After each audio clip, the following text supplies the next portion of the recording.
state of Israel had been proclaimed, and the people rejoiced in their new nation, a haven of refuge for the displaced and persecuted members of the Jewish faith from all over the world. Israel was admitted to membership in the United Nations, and her flag was raised at Lake Success. Again, the United Nations had, through peaceful mediation, resolved an international dispute which had been a threat to world peace.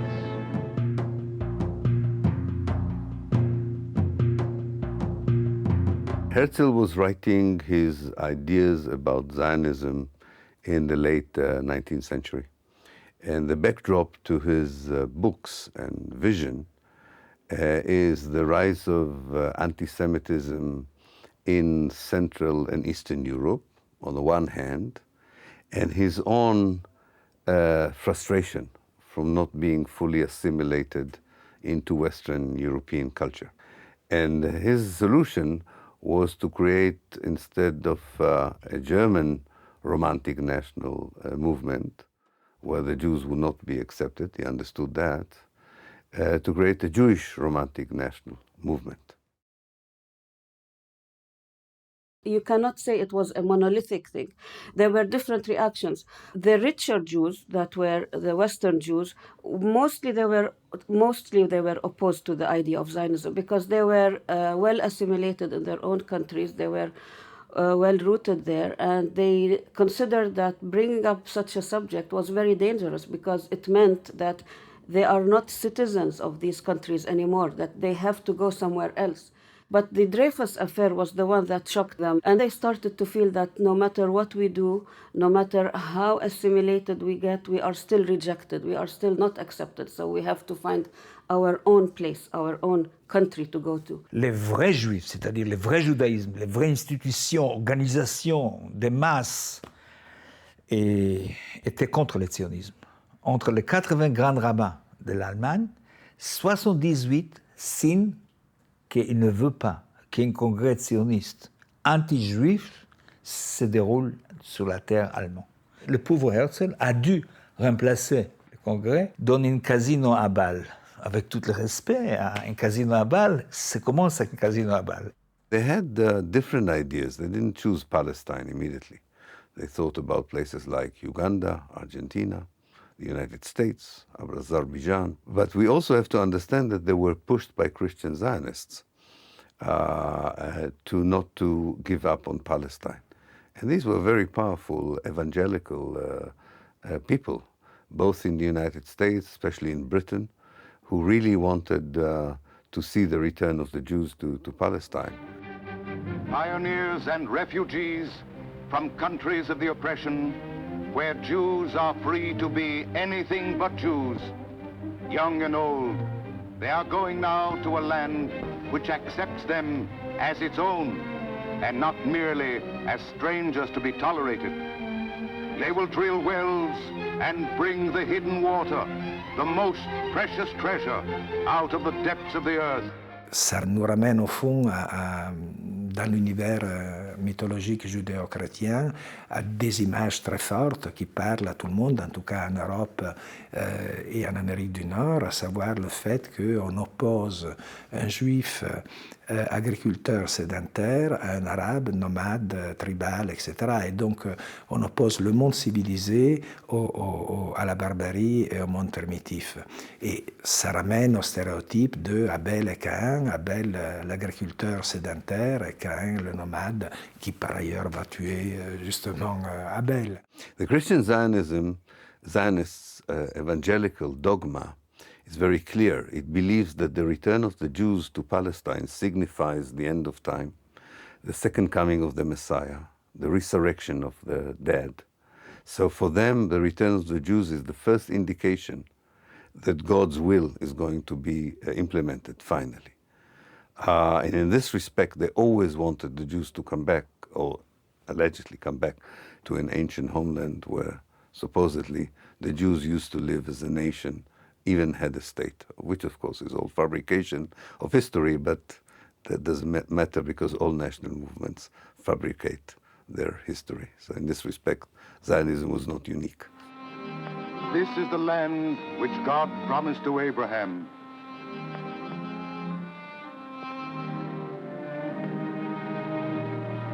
Once, while the Jews lived in this land, it was the center of a great civilization. Through the ages, the Jews made pilgrimages to all these places, filled with holy memories, to add their prayers to those of their ancestors, that the scattered children of Israel be gathered again into the shelter of their own homeland. C'est peut-être les choses les plus importantes. Comment transformer une mythologie religieuse en une mythologie historique ou politico-historique? Et pourquoi j'insiste ça? Par exemple, dans les déclarations d'indépendance d'Israël à 47, 48, on pose le mythe que le peuple juif était exilé par les Romains au 1er siècle de notre ère. J'ai décidé de chercher des livres de recherche sur l'acte d'exil. Et il n'y a pas eu d'exil. C'est-à-dire, il n'y avait pas un acte d'exil. Les Juifs n'étaient pas exilés. Le judaïsme a commencé à se propager, venir à Rome, etc. Mais les Juifs jamais n'étaient pas exilés de cette terre. Sauf que pour la naissance du zionisme, il fallait cette idée de retour qui est basée sur l'idée d'exil. What Zionism did was two things. One is to transform Judaism from a religion into nationalism. And this is why at the beginning of Zionism, very few Jews agreed to do that. And secondly, they wanted to transform the Jews from people who live in a unique way, a segregated way, into a modern nation. La cristallisation des idées nationales avec un imaginaire raciste, c'est le bon temps de la fin du XIXe siècle. Tout le monde devient malade de nationalisme à cette époque, la chose qui va cheminer vers la Première Guerre mondiale. On ne peut pas comprendre la Première Guerre mondiale sans l'idée nationale. On ne peut pas, répandu partout, on ne peut pas comprendre le zionisme, parce que le zionisme, c'est aussi une imitation de tous les autres nationalismes en Europe.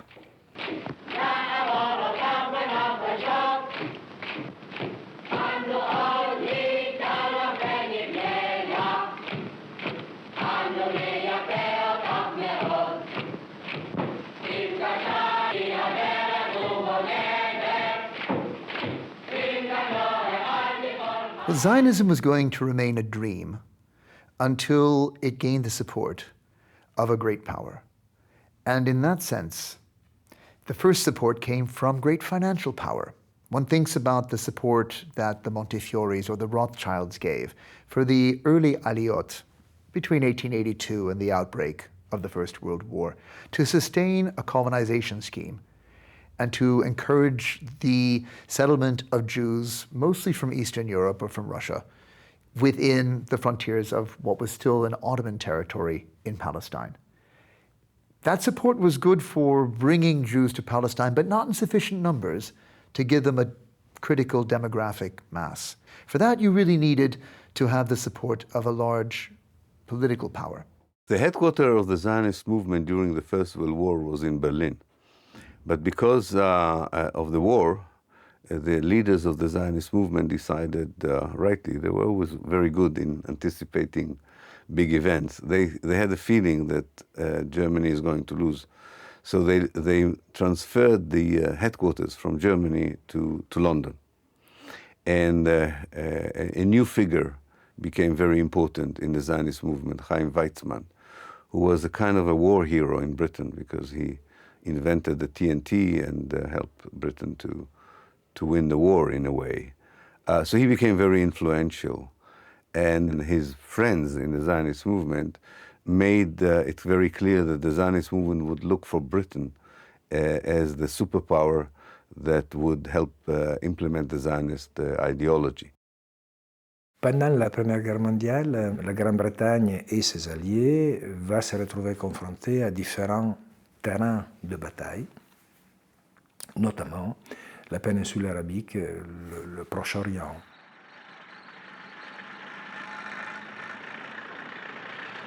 Pour asseoir leurs objectifs impérialistes, les Britanniques ont utilisé diverses stratégies et plusieurs intrigues de palais, en faisant en gros trois promesses contradictoires. Tout d'abord, les accords Hussein-McMahon. En échange de l'alliance avec les Britanniques, les Hachémites auraient été les destinataires d'un futur royaume arabe pas mieux défini à la fin de la Première Guerre mondiale. Deuxième négociation secrète, ce sont les célèbres accords Sykes-Picot qui portent sur un partage provisoire, là aussi pas mieux défini, de zones d'influence dans le cadre post-guerre entre France et Angleterre au Proche-Orient. Enfin, c'est la déclaration Balfour où, en gros, le secrétaire d'État aux Affaires étrangères, Lord Balfour, déclare le soutien de l'Angleterre à la création d'un foyer national juif. The British were looking for more funds for the war effort. And so there, the claims of the Zionist movement that they would be able to help fund the war effort was very attractive. That's the context in which the Balfour Declaration or letter, which is what it is from a legal point of view, was put forward. And it was a letter from Lord Balfour to Lord Rothschild, basically a commitment of the British government to the Zionists to have a Jewish home in Palestine. The wording of the letter is actually very interesting.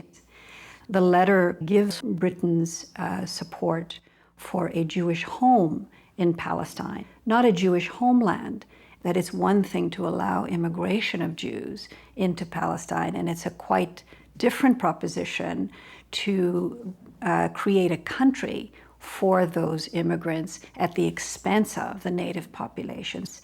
The second clause, without prejudice to the civil and religious rights of the native Palestinian Arab population. They're just called non-Jews. And what's interesting there is the omission of the word political rights, so that the religious rights were to be protected, but not the political rights. And that was a careful omission on the part of the drafters. I mean, this was a document that was drafted by a number of different people in the name of Lord Balfour. There was some misconceptions in Britain about Zionism, which really helped the Zionist movement. One was a total confusion about the Bolshevik movement and Zionism. Because there were so many Jews in the Bolshevik movement, the British government believed that if it supports the idea of colonizing Palestine for the Jews, it will create a good relationship with the Jews in the Bolshevik movement, which of course was ridiculous because the Bolshevik Jews were anti-Zionist, not pro-Zionist. And the second one is probably less ridiculous, but a bit premature. They believed the Jews had a lot of influence in the United States. And again, it was a bit weird because in 1917, the American Jews were still not Zionists. They did not support the idea of Zionism, which is also a bit anti-Semitic, of course, to assume that the Jews controlled both the new Soviet Union and the United States. But this was always Zionism, always benefited from anti-Semitism, Christian Zionism, and strategic interests.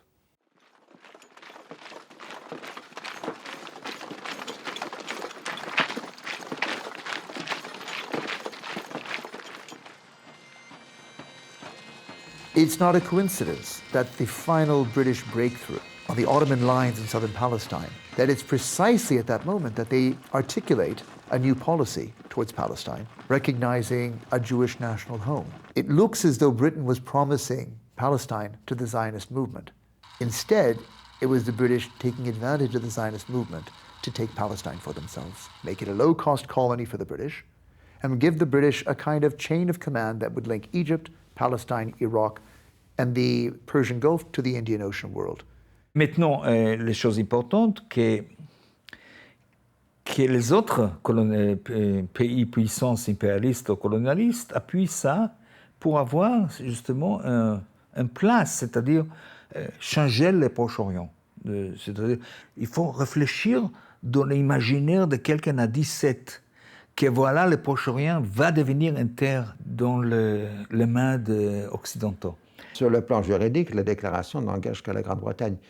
et aucun des autres partenaires de l'Alliance. Et il faudra attendre 1922 pour que la déclaration Balfour soit intégrée en quelque sorte dans la charte du mandat sur la Palestine et devienne un texte de droit international.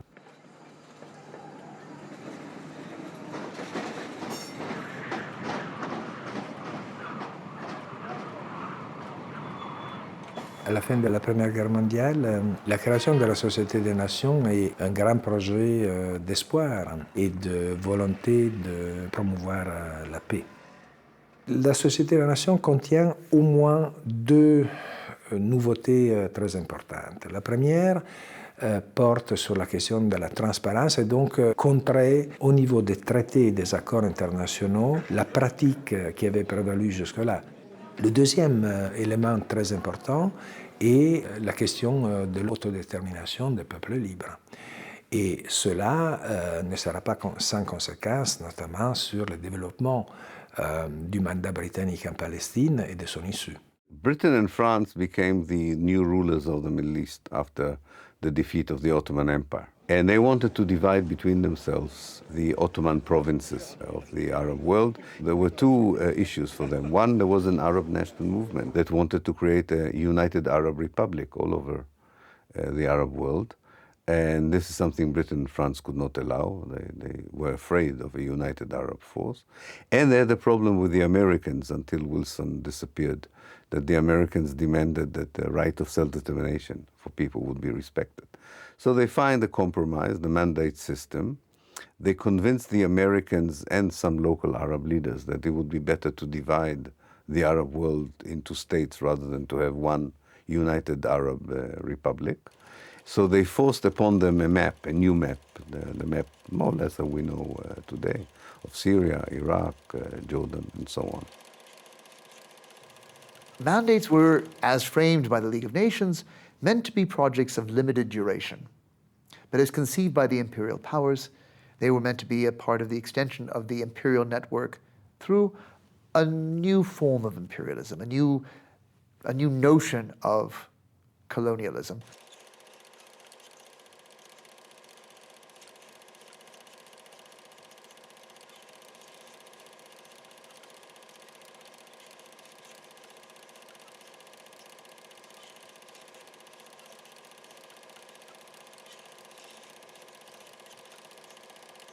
The mandate idea was a European power would help the local country to become independent within 25 years.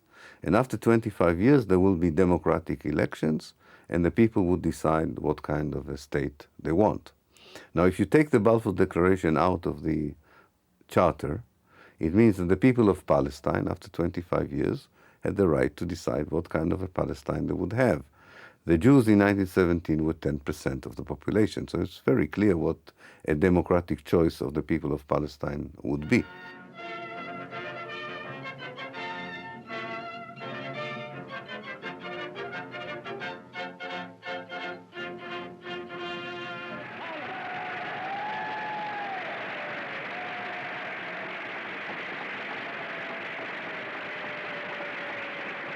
It is nearly 16 years since he recruited me to the Zionist movement. Chaim Weizmann was very instrumental in convincing Louis George at that time to have Samuel, who was a committed Zionist, to be the first High Commissioner. The importance of choosing somebody like Samuel in those circumstances is that it was up to him to make the Balfour Declaration mean whatever it was going to mean. Everything he did on the ground, like the immigration laws and the land transfer laws and the settling, would transform this country into a Jewish state in the end. Il faut comprendre une chose avec ce processus sioniste. Entre 1880 jusqu'en 1924, 23-24, il y a 2,5 millions de Juifs, des peuples yiddish surtout, qui font leur émigration vers l'Ouest. Il s'arrête en Allemagne, on les pousse plus loin. Il s'arrête en France, on les pousse plus loin. Il s'arrête à Londres, on les pousse plus loin. Ils arrivent à la fin à San Francisco. Face à 2,5 millions, il y a quelque chose comme à peine, si vous voulez, 100 000 qui décident de faire l'émigration ici sur cette terre de Palestine. C'est-à-dire la présence sioniste chez les Juifs est très faible. Maintenant, pourquoi 24 ? Parce qu'à 24, il y a une vague anti-juif et anti-immigratoire en États-Unis très fort. Et la loi de Johnson décide, on coupe l'immigration. Et commence plus l'immigration, la colonisation ici, sur cette terre de Palestine. Alors tout va se transformer à partir de 1933 à cause de l'avènement d'Hitler au pouvoir qui enclenche cette fois-ci une immigration relativement massive, il s'agit de 40-50 000 personnes par an, vers la Palestine. Et là, vous avez un sentiment que les rapports des populations, les rapports numériques des populations, sont en train de se modifier radicalement en faveur du mouvement sioniste. And the Palestinians began a series of an anti-colonialist struggle against both Britain and the Zionist movement. The first wave of struggle was 1919, already 2 years after the Balfour Declaration, then 1920, 21, 29, of course, was the more major attempt to struggle against this idea that Palestinians have no say in the future. And 29, at least the 1929 events convinced the British that they have to start consulting the Palestinians. And when they start to consult the Palestinians and the Zionists at the same time, they have no way out of it. And I think that already in 1929 it was very clear Britain cannot solve the problem that it had created. The main case of the Arabs is against the British government's policy in Palestine. A policy which, if continued, will surely have as a result the replacement of the Arabs by the Jews. This policy is not only contrary to the pledge given by His Britannic Majesty's government to the late King Hussein in the year 1915 for the establishment of a completely independent state, but is also not in accordance with the fourth point of President Wilson's 14 points calling for the self-determination of all people.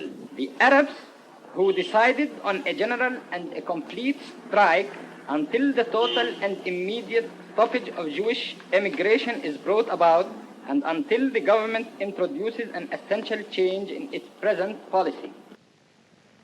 In Jerusalem, the state of tension continues.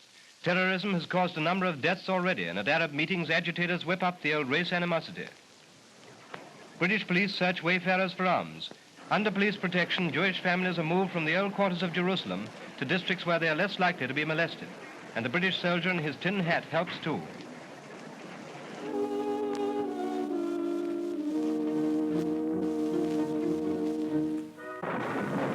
En Palestine, la situation demeure extrêmement tendue. De graves désordres se produisent en de nombreux points du territoire et les attentats terroristes se multiplient.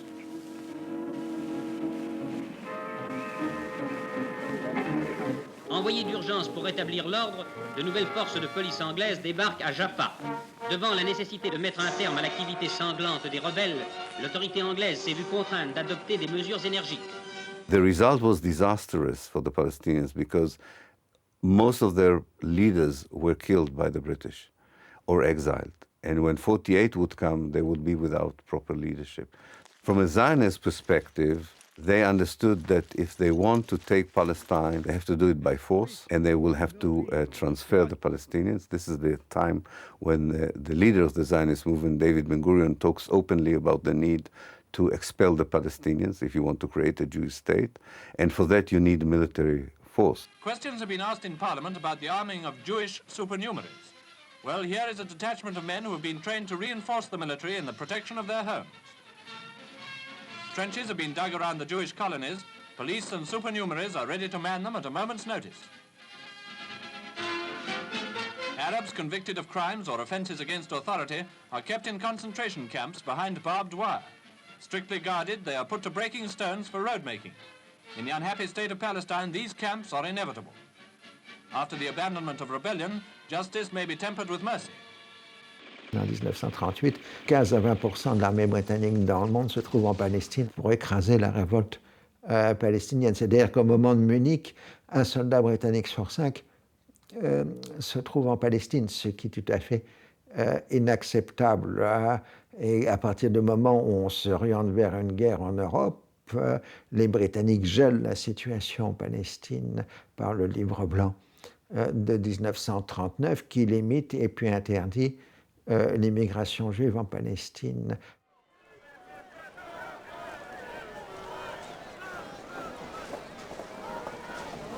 For the Zionist movement, the white paper was an existential threat.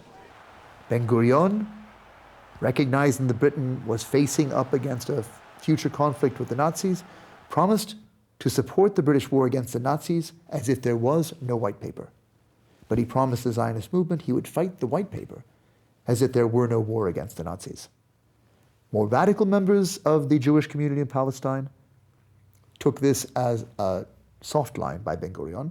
They believed that Britain's posture had changed fundamentally from being a state supporting the creation of Jewish ambitions to statehood to becoming an illegitimate colonial occupier, denying the Zionist movement its right to national self-determination in its biblical homeland, Eretz Israel.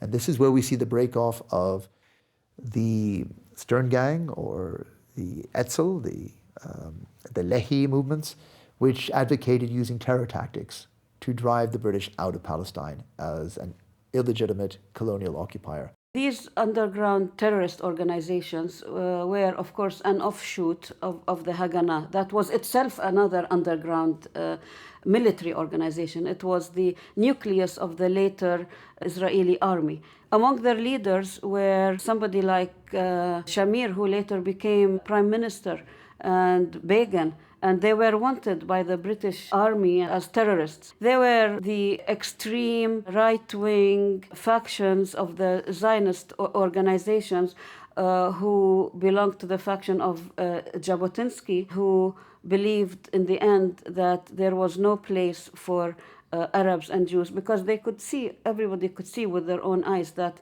this country was inhabited. It was not an empty land like the propaganda that was used from the end of the 19th century, the very well-known cliche, a land without people for a people without a land. When they went there, they saw with their own eyes that that was totally untrue. And Jabotinsky would say it. There is no place for both of us. It's either us or them. And we are coming here as conquerors. We are colonialist conquerors. And it has been a natural thing throughout the whole of history that when people are conquered, the original inhabitants will definitely resist.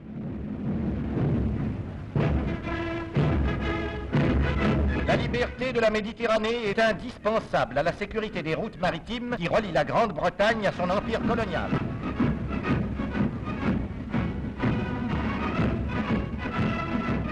Dans la Méditerranée orientale, l'Angleterre doit défendre la côte palestinienne et les populations placées sous son protectorat, ainsi que le port d'Haïfa, terminus du pipeline qui amène de Mossoul le pétrole indispensable aux besoins de sa défense nationale. De 1941 à 1943, la Palestine est une base arrière de l'armée britannique au Proche-Orient et elle se développe économiquement dans tous ces secteurs parce qu'il faut ravitailler, habiller d'1 million de soldats britanniques qui se battent dans le désert égyptien. C'est aussi le cas évidemment en Égypte, en Irak, toute la région travaille pour l'armée britannique. Ensuite, au printemps 1942, les Allemands et les Italiens sont chassés complètement d'Afrique du Nord par la prise de Tunis. Et à ce moment-là, donc, la Seconde Guerre mondiale s'éloigne du Proche-Orient. Et là encore, vous avez des attitudes distinctes des mouvements sionistes. Le sionisme filial continue de collaborer avec les Britanniques en créant éventuellement une brigade juive qui se battrait du côté de l'armée britannique. Mais la droite sioniste commence en 1944 une campagne d'attentats contre les Britanniques en Palestine. Et on peut dire qu'à la fois le sionisme officiel collabore et participe à l'effort de guerre contre l'Allemagne nazie, mais en revanche, les Argoun bloquent des milliers de soldats britanniques en Palestine qui devraient se battre contre l'Allemagne nazie.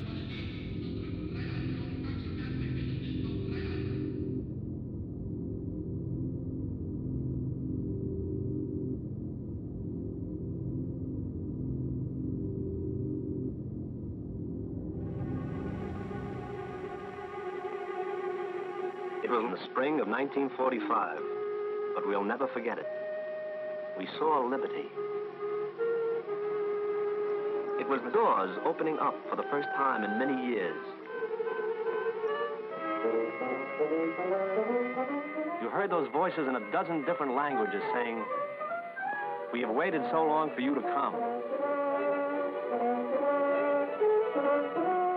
The leadership of the Zionist movement understood that Britain and France are declining, and that if they want this colonialist project of Zionism to succeed, they need not only do they have to fight Britain because they don't have the same interests, they need someone else to take over as a supporter. And that's when they started to understand the importance of the American Zionist community, the Jewish community, and also the Christian Zionist community in America. The lives of 5 million Jews have proved to the world what the Jewish problem is. You don't have today to preach Zionism or to read Herzl and Pinsker and Hesse nach Adam.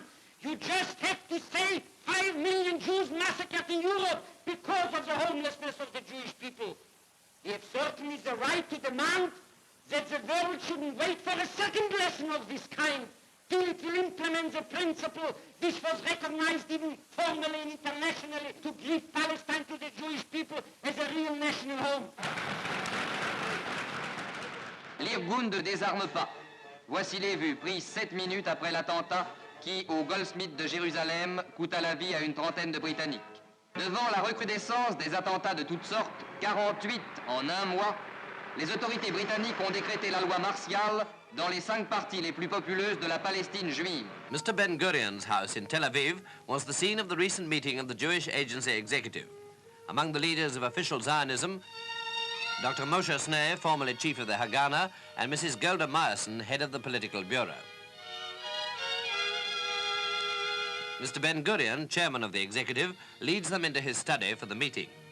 Although condemning terrorism, the executive decided not to participate in any government or army campaign against the terrorists. These attacks sapped the will of the British to try and continue to impose their authority on a Palestine over which they were increasingly losing control. The coasts were flooded with ships of displaced Jews from Europe. They were organized by the Zionist agents to try and bring survivors of the Holocaust to Palestine to raise their numbers. And the British were no longer in a position to drive back these ships of Europe's miserable and dispossessed, which gave them a very bad reputation in the international community. Here they were turning back the survivors of the Holocaust at the gates of Palestine. And in the end, the British found that they had no solution to the rival and incompatible nationalisms, Palestinian and Jewish, and they handed over the dossier to the new United Nations, the successor to the League of Nations.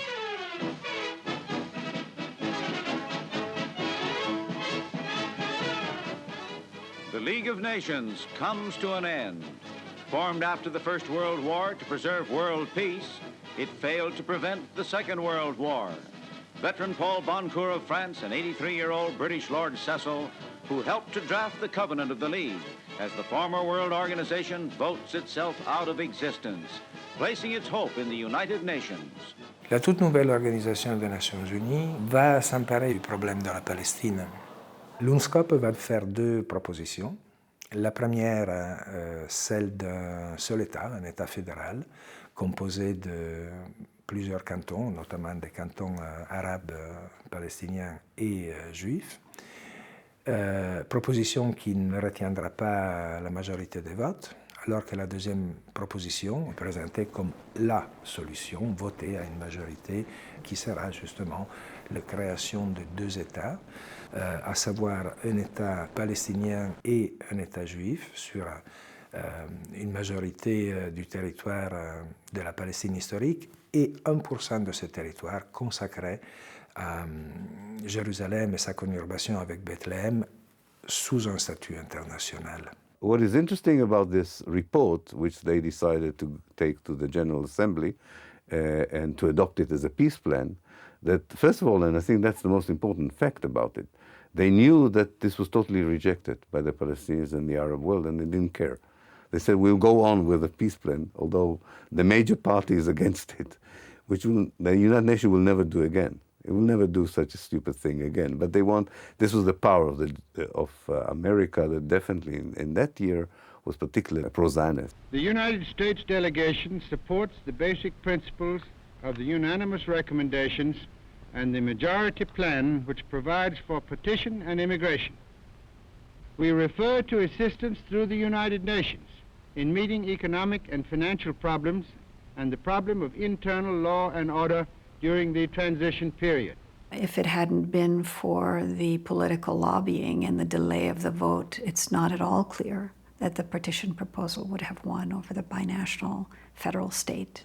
And then the Arabs, who had basically backed away from every proposal because they saw each proposal as a compromise to their indigenous rights as the native population. And they made an attempt to raise the legality of partition to the International Court of Justice. And that attempt was defeated, again through double dealings and backdoor pressure on states to vote for partition. De tous ceux qui ont approuvé le projet de partage de la Palestine en deux États indépendants, personne n'a vraiment voulu aborder le côté légal ou juridique de la question. De la façon dont il fut préparé et conçu, par les intrigues faites autour de lui et par les machinations qui sautent aux yeux et qui ont servi à le présenter à l'opinion publique comme un projet uniquement humanitaire, ce projet restera le plus grand scandale politique de tous les siècles. If we look at partition, the proposal of partition from a legal point of view, of course the UN itself, the UN General Assembly, was well aware that it did not have the legal authority to partition territory anywhere. Resolution 181 was exactly that, a resolution, a proposal, because the General Assembly had no legal authority to order partition of territory or any kind of territorial change. In order to get the two-thirds majority, you needed to convince countries to vote for. And again, America became very useful here.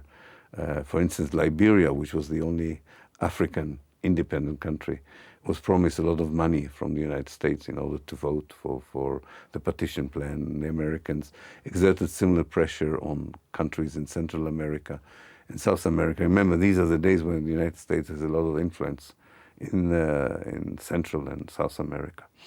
And the Zionist lobby itself worked quite well. The diplomats worked quite well. And they got the two-thirds majority on the 29th of November in 1947. Soviet Union, yes. The United Kingdom, abstain. The United States, yes. Uruguay, yes. Venezuela, yes. Yemen, no. Quand on regarde les votes à l'ONU, le clivage est particulièrement net entre ceux qui sont favorables à l'État juif et qui sont en général des pays de culture chrétienne, et ceux qui le refusent, qui sont des pays non chrétiens, à l'exception de quelques États sud-américains qui sont opposés au plan de partage. The resolution of the DUC Committee for Palestine was adopted by 33 votes, 13 against, 10 abstentions. Je crois que la route vers la décision de 1947 était composée avec certaines mauvaises consciences. Si vous voulez, entre 1945 et 1948, pèse dans les consciences de tous les Occidentaux le double fait que, premièrement, que c'était atroce les souffrances des Juifs durant la Deuxième Guerre mondiale, ça c'est une chose, Et deuxième chose, c'était qu'est-ce qu'on va faire avec tous ces réfugiés de Pologne, de Hongrie, d'ailleurs qui sont en Allemagne, dans les camps. Les États-Unis ne veulent pas les recevoir chez eux. Ni la France, ni la Grande-Bretagne. À Jérusalem, les Israélites donnent libre cours à leur joie légitime. Ils fêtent avec exubérance la décision prise par les Nations Unies de séparer la Palestine en un État juif et un État arabe. Sans satisfaire entièrement les aspirations des chefs sionistes, cette solution constitue cependant pour le peuple juif un succès incontestable. The reaction on the Jewish side to the partition plan was mixed. On the one hand, there was a great joy of the international recognition. On the other hand, there was a sense that this was not a viable Jewish state because according to the map, half of the population in the future Jewish state would be Arab, and so the whole idea of a Jewish democratic state would be defeated. Ben-Gurion says, on the one hand, we don't have to worry because a lot of Jews will come to our state once it's independent, so the demographic balance would change by immigration. And then he said there will be other means we can use, but he doesn't specify how to deal with it. For the Arab world, the partition resolution was their first major failure in international diplomacy since achieving independence. And it would then lead them to the next mistake, or the next failure, which would be in their inability to frame a kind of joint military solution to the conflict that was developing in Palestine. En Palestine, la situation s'est brusquement dramatisée. La population arabe s'est violemment émue de la décision de l'ONU tendant à partager la Palestine entre juifs et arabes. Aussitôt, des troubles ont éclaté et des incendies ont ravagé les quartiers juifs de Jérusalem. À Jérusalem, la tension judéo-arabe s'accentue tous les jours. L'hôtel Sémiramis, quartier général des forces arabes, a été dynamité par les éléments du groupe terroriste juif Haganah. L'insécurité règne dans les secteurs dévolus aux juifs. Chaque centre s'efforce d'assurer sa propre défense et chaque village, voire chaque ferme, transforme ses habitants, hommes ou femmes, en possibles combattants. Arabes et juifs ont enrôlé la terreur et la haine. It's two different pictures. One is a community that has a strong leadership, totally energized and organized towards the right moment, knowing that it may have to fight an Arab army, but also have to kick out the Palestinians. And a Palestinian leadership doesn't know what to do. In fact, in January 48, the Palestinian leadership, I'm not talking now just political leaders, the elite left. 70,000 Palestinians, all of them members of the social, economic, and political elite, left Palestine. They left thinking that they will come back after a few months, you know, but they left. So they left the population without leadership, which made it very easy for the Zionist movement to defeat the Palestinians and kick them out in 48. The Palestinian community had risen in the 1930s against the British mandate and had been repressed with great violence. And many have argued that, in a sense, the ability of the Arab community to mobilize militarily had been broken by 1939. Their bids to try and get arms and support from neighboring Arab countries were met with very little support indeed. The Jewish community, on the other hand, had been building up its experience and its arms, and particularly in the aftermath of the end of the Second World War, where secret imports of arms had given an arsenal to the Jewish community that allowed them to build an armed force of some substance. The definition of legal and illegal forces becomes daily more obscure. Haganah, the force first legally raised for the defense of Jewish settlements, appears to function hand in glove with Irgun Tzvai Leumi, the outlawed terrorist army. Full-scale training is underway in a score of camps throughout the country. There is no shortage of arms nor ammunition, though under the British mandate, possession of arms calls for the death penalty.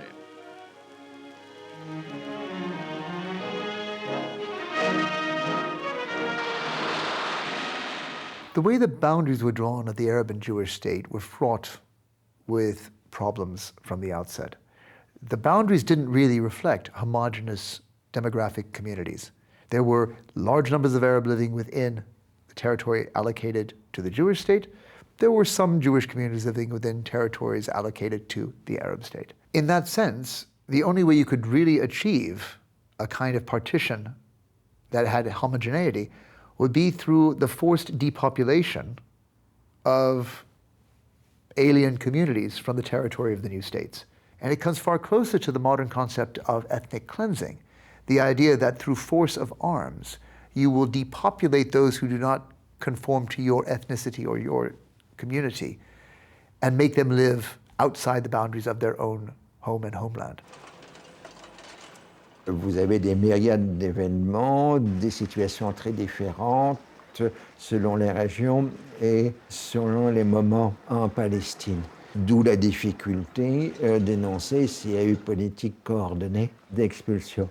Mais si on peut discuter les conditions de l'expulsion, il est indiscutable que dès le départ, les conditions du retour ont été interdites. C'est-à-dire que la politique, coordonnée, volontaire, décidée par le gouvernement israélien de l'époque, a été de détruire les villages à la dynamite, de brûler les récoltes et de tirer à vue sur toute personne cherchant à revenir.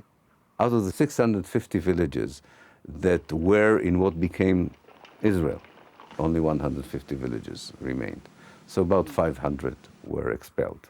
It's all there in Plan D, which shows you it was systematic, it was intentional. It was also a bit chaotic, like in every ethnic cleansing. It creates an atmosphere. It's not just always explicit orders. The soldiers on the ground know what they have to do. And the British explain to them what they will do. They will try and convince the population to leave without fight. And the Zionist movement says, fine, if they leave without fight, that's okay as well, as long as they leave. And so the British play a horrible role in helping the Zionist movement to empty the Palestinian towns from its native population. Great Britain's battle-scarred mandate in Palestine ended on May 15, 1948. Here, evacuating British troops salute Sir Alan Cunningham, the last foreign governor Israel was to see. At Lida Airport, General Cunningham bids goodbye to an assignment often fraught with bloody combat. And homebound British troops are glad to pull out of what they called a sticky situation. Two things happened. One, every British officer decided according to his own agenda who to give the authority. Most of them were pro-Zionists, some of them were pro-Arabs. We're trying to give it also to Arabs, but the vast majority gave it to the Jews. But even the pro-Arabs found out that there's no one to give it to. There was not an established political structure as was on the Zionist side. And therefore, the mandatory state was more or less transferred to Zionist hands immediately. All the important centers of the state, customs, police, telephone, airports, ports, everything fell into Zionist hands instantly. On May 14th, 1948, the new government headed by David Ben-Gurion is installed in Tel Aviv. Thus, for the first time since the Roman legion destroyed Jerusalem in the year 70 AD, the Jewish people have a nation of their own. Traversant Amman, la capitale transjordanienne, les armées irakiennes se sont mises en marche pour porter secours à leurs frères de race aux prises avec les Juifs. L'armée transjordanienne a franchi le Jourdain et a vu un jour se découper sur l'horizon les murailles de Jérusalem. The Arabs went to war with Israel, not as a unified body surrounding the Jewish state, but as individual disorganized fronts. The Israelis found very easy to contain and defeat.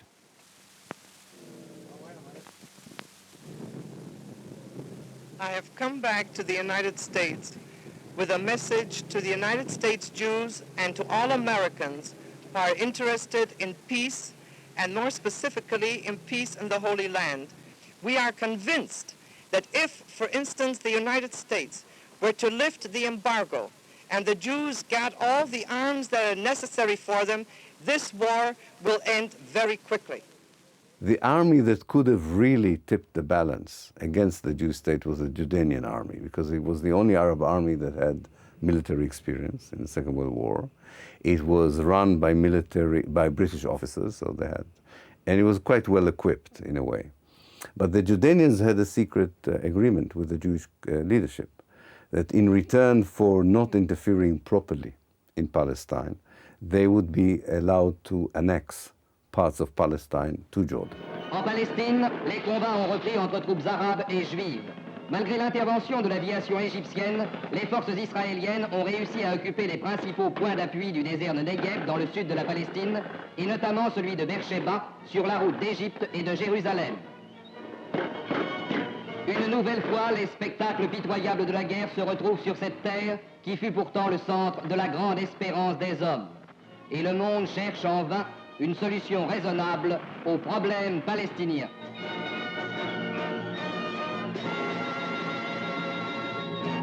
The 1948 war, so to speak, ended with the partitioning of Palestine, but very different partitioning from the one the United Nations hoped for. 80% of Palestine, 78% of Palestine became a Jewish state. In those 78%, 1 million Palestinians lost their homeland and became refugees outside of Palestine or outside of that area that became Israel. Another part was the West Bank that was annexed to Jordan, and a smaller part, the Gaza Strip, was annexed, or not annexed, controlled by Egypt. Palestine as the hoped-for country for the Palestinian people ceased to exist, and it was erased from the map.